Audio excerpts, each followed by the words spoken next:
Hello. I just wanted to make a short video for parents and guardians to teach you and show you how to navigate your student's Canvas page. This should give you the information you need to be able to have them open up Canvas and you can take a look at it and see what assignments have been done, what assignments are missing, what assignments have been completed and they just haven't been graded yet. This way, when you ask your student, hey, what aren't you doing? What are you missing? How are you doing? You have the knowledge you need to be able to go into Canvas and see for yourself. Basically, you'll have your student log in, and what you see on this page, this is the teacher page. But the student page is going to be very similar. It'll have all of their classes. Obviously, all of my classes are just science, but it'll have all of their classes. And so you're going to have them click on their class. I'm just going to pick a class at random, and I'm going to switch it to student mode. So student mode here. Now this is going to be what your student will see. So this is the home page. The home page has a welcome menu. It also has the calendar of what they're going to be learning and approximately the times that they're going to be learning it. Also the class expectations, the rules, how I take late work and all that stuff. So you can review that on your own. That's always there for students and parents to look at. Now, every day when they come to class, we use electronic submission on practically everything. Unfortunately, our copier has been down for almost a month, so doing anything on paper is just not possible right now for the most part. So everything is basically done electronically through the system. So if they click on modules, they're going to come up with what it is we're doing every day. And I have everything set up by date. So the date that I release it, the date that we do it is the date that you see. So the due date would be below it. So if it's daily work, it's due the same day that we do it. If it's homework, it's due at the end of each week. So if we take a look here, you're going to see the homework for this week on Monday was released on 11/28. Its due date is December 2nd. And then the daily work we have for that day, 11/28, was due on 11/28. So the beauty about this is if we do it in class, when we work in class, the assignments are always designed so that they can complete it in class. If they stay focused, they don't socialize, they do the things that they're supposed to do while they're in class. If they finish early, they're expected to either work on their homework or they're expected to complete missing assignments. These assignments 70% of the time aren't going to take the entire class period if they stay focused. If they stay focused and do what they need to do, they can get it done in 30 minutes or less. Um, and that leaves them 10, 12 minutes where they could be working on stuff that they're missing, if they were absent, if they want to go back and review something, it's all there for them. So there's really no excuse not to get the things done in school unless there's something outside of their control. But that's very rare. So anyway, so looking at the assignments, whenever they do an assignment, so we'll just click on the assignment from Monday the 28th. So they come in, they click on it. When they click on the assignment, it's going to have a title. It's going to have the key standard that state expects them to know, the learning targets for that day. These are the things that this lesson is going to cover that they should know by the end of the lesson. And so at the beginning on Monday, there were two videos we watched together in class. So I played the first video, had a little discussion about the video, played the second video. We talked and unpacked that video a little bit. And then there was an assignment for them to do. So essentially the assignment, there was a reading assignment that they could read as a resource, and then there was an assignment here that they needed to do. So if I want them to screen capture something or to take a screenshot or to download a certificate for one of the tutorials, what they would do is once they complete the tutorial, they're going to take a screenshot. So there's several ways to take a screenshot, but really they can do a snipping tool, which is the easiest. So if they go into the search menu at the bottom, they can click the snipping tool. The snipping tool is going to pop up just like this. And then they hit new. And then they're just going to take a screenshot of whatever it is that I'm asking them to turn in. So if there's a certificate, they can turn it in the certificate by taking a screenshot. They can take a picture of the score and submit that. So anything that I need them to upload a certificate or a screenshot, that's essentially how they're going to do it.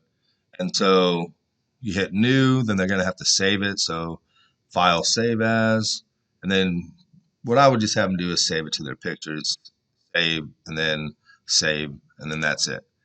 In order to upload something, then you just click on the drag file here button, just click on that, and then you just pick the picture. So I'm just going to find a picture, any picture. Let's say, here we go. There's Tom. I'm going to use Tom. We're going to say Tom is, whenever you insert it, it's going to allow you, it'll upload it to their page under their name, and then they just hit submit assignment. When that happens, it'll upload and they're done. Now, if they don't like the assignment, or if like they get a grade that they don't like, they can always try again. They can try again as many times as they want, and then I'll replace the grade using the late work policies as far as the penalties for turning it in late. So they're allowed to do it again. So let's say they get a grade, they don't like it. 2 days later, they decide, you know what, I'm going to do that again. They turn it in. So let's say they initially got a 25% because it just wasn't very good work. Well, if they do it again 2 days late, upload it and earn 100, they lose 3% a day for each day that it's past the due date. So now that 20 is going to be replaced with a 94. So that's essentially how that works. And they can redo work or turn in work late for up to 2 weeks past the original due date. This assignment was due on the 28th. They have 2 weeks past the 28th to turn it in late. Once that 2 week window passes, it's locked, it's done.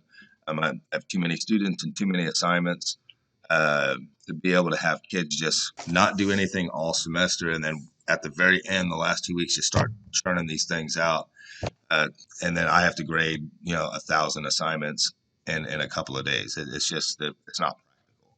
That's why we have the 2 week window. Let's see. So let me go back to the grade section. So we click on the grades. That was 11/28. So when you click on grades, it takes you to a list of all the assignments in this grading period. Obviously, all these are missing because I'm not a student. I don't submit them as a student, but I did submit a couple just to give us some options. So 11/28, DNA instruction, daily work. It sees here that I just submitted it.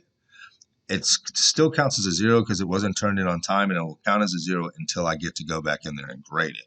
So once I go in and grade it, it'll change. So like this is an assignment I turned in late just as a tutorial, and I graded it. It actually earned 100, but because it was so late, I think I did it yesterday, so it was almost 2 weeks late. The late penalty dropped it down to a 61. But the lowest grade a student can earn if they get a passing grade is a 60. Now, if they turn in an assignment late and they only earn a 40, no late penalty is going to come off of that, but they are going to get that 40. If they do it late, they want to get 100 so that they maximize the amount of points they can get. So let's see. If it says late and there's a 0, that means it was turned in late. It's been submitted. It just hasn't been graded yet. If it says late and there's a score, that means they turned it in late, and that's the score that they earned. If it says missing, that means they never submitted it. It wasn't done. So anything that says missing is something that they need to do. Now, if it's, let me go to something that's really old. So if they click on it and it's past the due date and it's no longer able to be done, it'll say it's locked. So you can see right here, 14 days. This was available from November 2nd to November 16th. So it was due on the 2nd. They had 14 additional days to get it done. Once that 14 days passed, then it's too late. So that's what that looks like. So if they open an assignment that's missing and it says locked like this, it'll tell you the date range. So this first date is going to be the due date. The second date is going to be the 2 week period past the due date that they were allowed to submit it late or do it again. If they do it late and they have an excused absence, then I will change the number of days late. So to accommodate for those. So let's go back to grades. Let's pick an assignment that I haven't graded yet that I submitted. So let's do this one. So I'll click on this one. I'm going to take it out of student view. That way I can get to my grading file. So I can go to SpeedGrader. It's going to take me to the student grades. So I'm going to go down to this one. So this is the assignment that I just turned in. So right now it's 1.36 days late. I earned 100. I put 100 in there. The computer is automatically going to take the late penalty off, which was 2 days. Now, if they were absent that day and they are allowed, let's say 1 day to make up for the 1 day that they had an excused absence, then I would just change that to 0.36.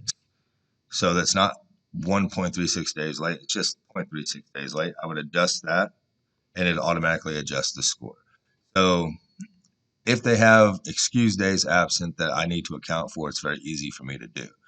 If they don't have excused days absent, or they just choose not to do it for a long period of time, then this is going to be a late penalty. It's automatically going to be calculated based on the score.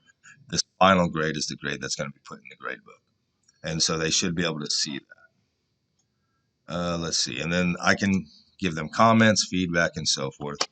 And they can do the same thing. So if they submit something late, they can type in the comment, hey, I did this late because I was out sick for those 2 days. I'll check the dates on the computer, make sure that the attendance verifies that it's an excused absence, and then I'll make the adjustments.